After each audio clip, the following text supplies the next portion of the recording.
There comes a moment when you begin to hear yourself differently. Not the sound of your voice, but the meaning beneath it. The way certain words keep showing up. The way certain phrases return when pressure rises. Or your language reveals where your mind actually lives. For a long time, most of us don't notice this.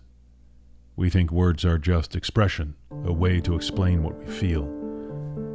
But if you listen closely, words are also evidence that reveal what has settled inside, what you believe, what you fear, what you still haven't made peace with.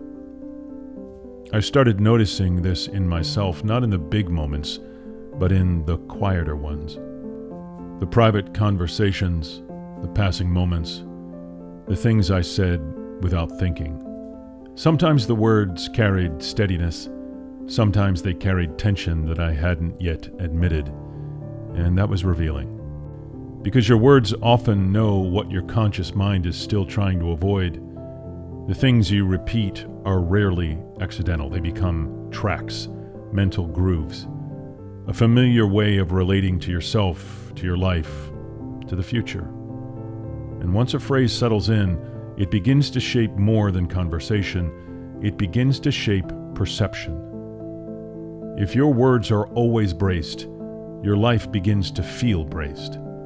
If your words carry pressure, your days begin to carry it too. And on the other side of that, when your words begin to soften into truth, something inside of you softens too.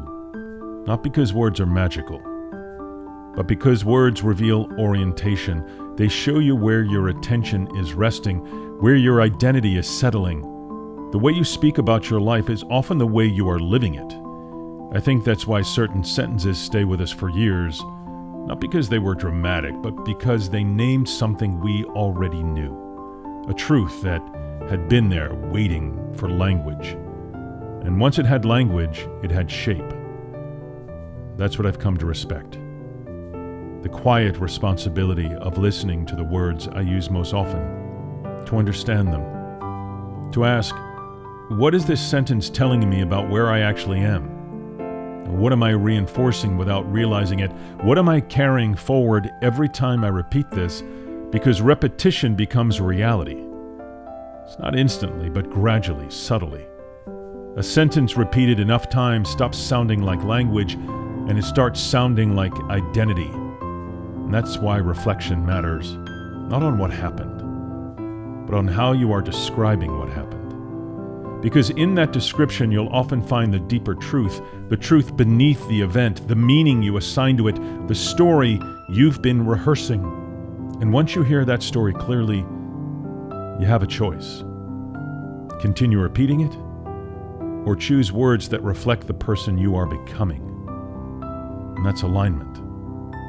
It allows your language to catch up to your truth. The more honest the words become, the lighter they feel, not because they matter less, but because they finally fit. And when your words begin to fit, your life begins to feel less fragmented, more whole, coherent, more yours. And that's the real weight of your words. They don't just describe your inner world, they reveal it. And if you're willing to listen, they can help you reshape it. Your destiny is waiting.